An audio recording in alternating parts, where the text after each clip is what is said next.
Hello student, मैं Anoop sir. आज हम लोग क्लास 9 पढ़ रहे थे, थर्ड लेसन लैग के बारे में पढ़ रहे थे। और हमने पिछले लेक्चर्स में आपको बताया है कि लैग दो प्रकार की, एक प्राकृतिक यानी नेचुरल और एक मानवकृत यानी कि ह्यूमनाइज्ड। तो हम लोग नेचुरल झील्स के बारे में पढ़ चुके हैं। आज देखते हैं ह्यूमनाइज्ड लैग या मानवकृत लैग। तो ह्यूमनाइज्ड लैग कैसे निर्मित होती है? तो हमारे देश में मल्टीनेशनल प्रोजेक्ट लाए गए हैं, जिसे हम लोग बहुउद्देशीय परियोजना के नाम से जानते हैं। और मल्टीनेशनल प्रोजेक्ट के माध्यम से हम देश में अलग अलग प्रकार के लाभ प्राप्त करना चाहते हैं, जैसे नदियों के जल का अच्छी तरीके से यूज करना, मत्स्य पालन करना, नदियों के वेग यानी कि जो रफ्तार है उसको कंट्रोल करना, इरिगेशन के लिए कैनल यानी नहर निकालना आदि, विद्युत प्रोडक्शन यानी जो हमारी इलेक्ट्रिसिटी है उसको जनरेट करना आदि कार्य करने के लिए हम लोग क्या करते हैं? मल्टीनेशनल प्रोजेक्ट बहुउद्देशीय परियोजना स्थापित करते हैं। इसके तहत होता क्या है कि मान लीजिए कोई रिवर्स है जो ऐसे जा रही है, तो इस रिवर के जल को यूज करने के लिए हम बीच में एक डैम बनाते हैं, बांध बनाते हैं। और उस डैम के पीछे यानी इसमें एक हम डैम बनाएंगे, बांध बनाएंगे, और इस डैम से लगाकर एक हम लोग बड़ा जलाशय तैयार करते हैं, जहां पर वाटर को भरा जाता है। और जो ये विशाल जलाशय बनाए जाते हैं, इन्हें ही हम लोग लैग या झील कहते हैं। इसके पहले भी हम बता चुके हैं कि अगर झील छोटी है, उसका साइज छोटा है, तो उसे हम लोग झील बोलते हैं। यदि उसी झील का साइज बड़ा है तो हम उसी को सागर बोलते हैं, सीज। ओके, झील ही होती है सागर। जैसे कैस्पियन सागर है, क्या झील है, एक लेक है, लेकिन उसका नाम क्या है? Seize, Caspian seize. ओके, तो इस प्रकार से जितने भी जो मल्टीनेशनल प्रोजेक्ट हैं, बहुउद्देशीय मानवीय ऑब्जेक्ट प्रोजेक्ट हैं, मल्टी ऑब्जेक्ट प्रोजेक्ट बहुउद्देशीय परियोजना, हम जिन्हें कह सकते हैं डैम या बांध जो बनाए जाते हैं, उनके द्वारा उनके पीछे जो जलाशय बनाए जाते हैं वही मानवकृत झील कहलाती हैं। कुछ एग्जाम्पल हैं, जैसे आपको समझ लेना है गोविंद सागर झील, या कर दीजिए गोविंद सागर। ये आपको पता है जो आपका भाखड़ा नांगल डैम है, उस भाखड़ा नांगल डैम के पीछे सतलज रिवर पर बनाया गया, ठीक है ना। इसी प्रकार से देखेंगे गोविंद बल्लभ पंत सागर। ये आपकी उत्तर प्रदेश की सबसे बड़ी परियोजना है, जो रिहंद रिवर पर, रिहंद नदी पर यह डैम बनाया गया है। और ये जो गोविंद बल्लभ पंत हैं, ये उत्तर प्रदेश के प्रथम मुख्यमंत्री थे, यानी पहले मुख्यमंत्री थे, और इन्हीं के नाम पर इसका नाम गोविंद बल्लभ पंत दिया गया है। तीसरा, जैसे नागार्जुन सागर, ठीक है ना, ये भी झील है, सागर नाम दिया गया है। कृष्णा नदी, कृष्णा रिवर आंध्र प्रदेश में इसको बनाया गया है, आंध्र प्रदेश में यह है। कुछ इंपॉर्टेंट सब आपको झील बताएंगे, बाकी झील आप लोग जाके कहीं से भी देख सकते हैं।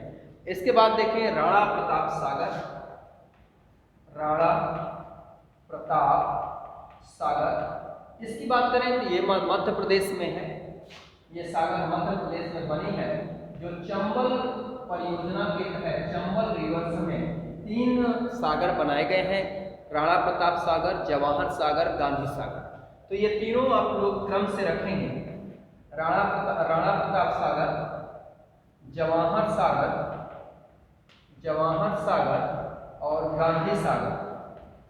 ये 3 झीलें हैं जो निर्मित हैं, ये आपके चंबल नदी पर। इसमें जवाहर सागर राजस्थान में है, बाकी सब ये दोनों मध्य प्रदेश में है, ठीक है। लेकिन ये तीनों परियोजना चंबल रिवर पर ही हैं, चंबल नदी पर ही हैं। इसी प्रकार से हीराकुंड बांध के पीछे जलाशय है, जिसे हीराकुंड जलाशय के नाम से जानते हैं, वह भी एक झील है। तो इस प्रकार से अगर हम देखें तो जितनी बहुउद्देशीय परियोजनाएं हैं, उनके पीछे जो जलाशय बनाया गया है वह झील कहलाती हैं और वो सभी मानवकृत झीलें हैं।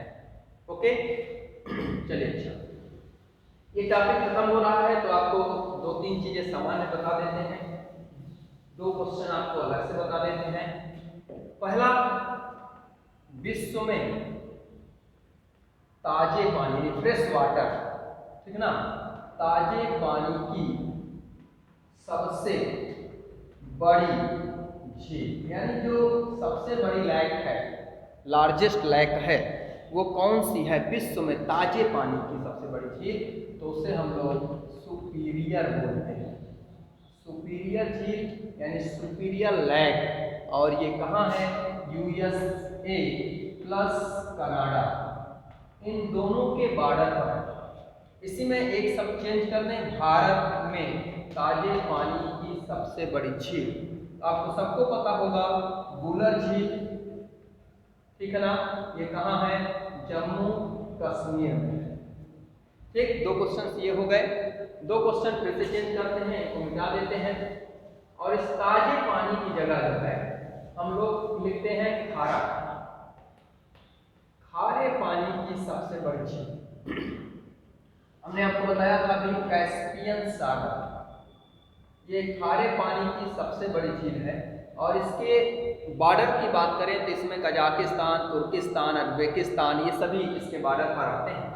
इसी प्रकार से भारत की सबसे बड़ी ताजे पानी की झील अगर देखें, जो खारे पानी की झील, तो वो है आपकी चिल्का झील, और ये कहाँ पर है? उड़ीसा में। कहाँ स्थित है? उड़ीसा में। तो इस प्रकार से लेक का टॉपिक खत्म होता है। अब हम आपको ले चलते हैं वाटरफॉल, यानी जलप्रपात। बहुत थोड़ा सा बताना है जलप्रपात में, और उसी के साथ आपका एक चैप्टर क्लोज हो जाएगा। तो देखते हैं जलप्रपात। तो जलप्रपात होते क्या हैं? वाटरफॉल यानी कि जो जलप्रपात है वो क्या होते हैं? तो देखिए, जब कभी नदियां अपने मार्ग में प्रवाहित होते हुए, नदियों का जो जल है, वाटर है, वो ऊपर से अचानक नीचे की ओर गिरता है, ऊपर से प्रवाहित उनका फ्लो है, ऊपर से अचानक नीचे की ओर गिरती हैं, तो उसे हम लोग वाटरफॉल या जलप्रपात के नाम से जानते हैं। ऐसी कंडीशन होती कब है?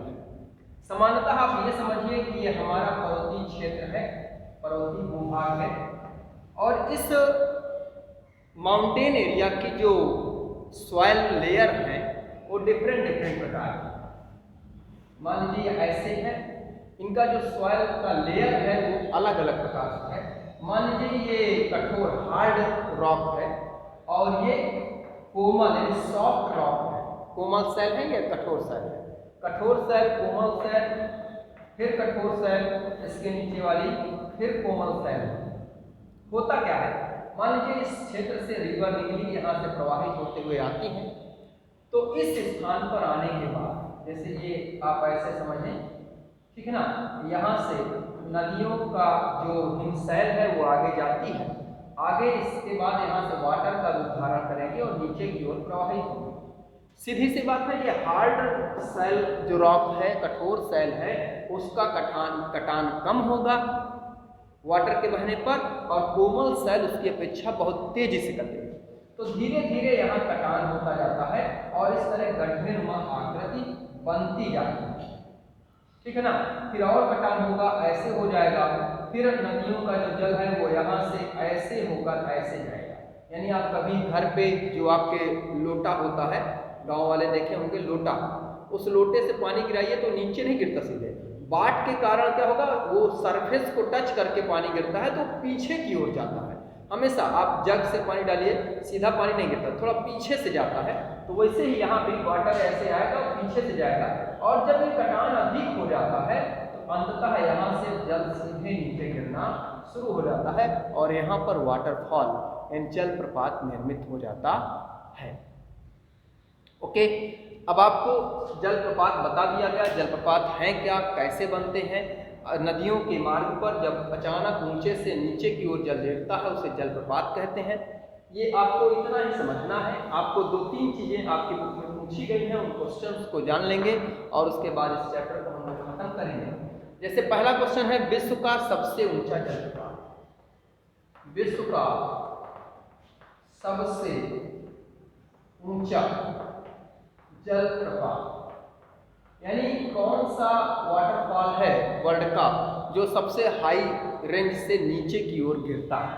तो विश्व का सबसे ऊंचा जलप्रपात अगर देखें तो वो है एंजिल जलप्रपात। तो सबसे ऊंचा जलप्रपात कौन सा है? एंजिल है, जो एंजिल जलप्रपात है। और इस एंजिल जलप्रपात की बात करें तो ये एंजिल जलप्रपात है कहाँ? तो वेनेजुएला में ये एंजिल जलप्रपात। दूसरा, यहीं पर करते हैं भारत का सबसे ऊंचा जलप्रपात। तो भारत का जो सबसे ऊंचा जलप्रपात है उसे हम लोग कई नाम से जानते हैं, गरसोप्पा,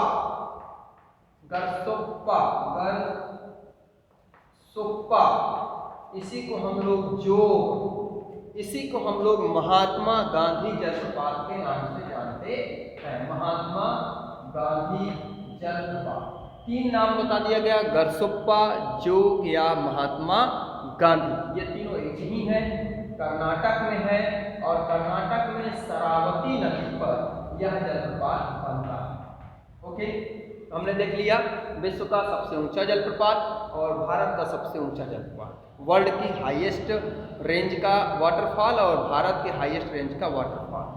अब चलते हैं नेक्स्ट। ऊंचा की जगह हम लोग एक शब्द चेंज करेंगे, विश्व का सबसे बड़ा जलप्रपात। विश्व का सबसे बड़ा जलप्रपात है तो वो ग्वायरा, ठीक ना। ये ग्वायरा जलप्रपात है कहाँ?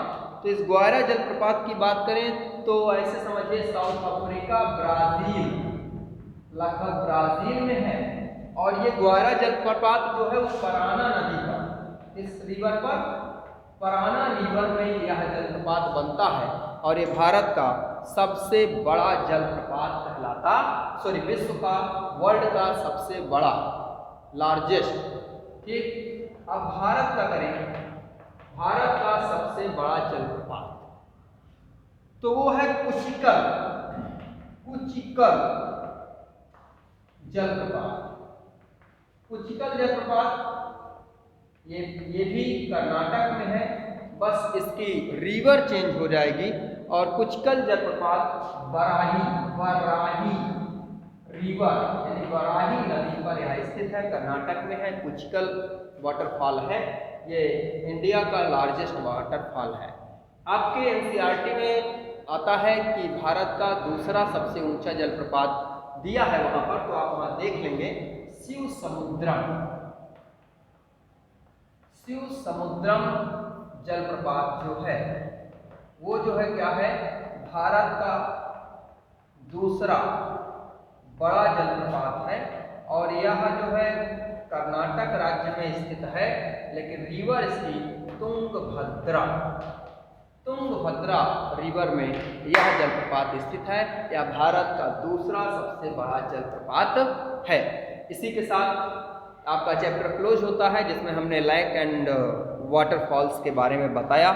आपको वीडियो पसंद आई हो तो लाइक एंड सब्सक्राइब जरूर करेंगे। मैं Anoop sir, YouTube channel SST by Anoop sir.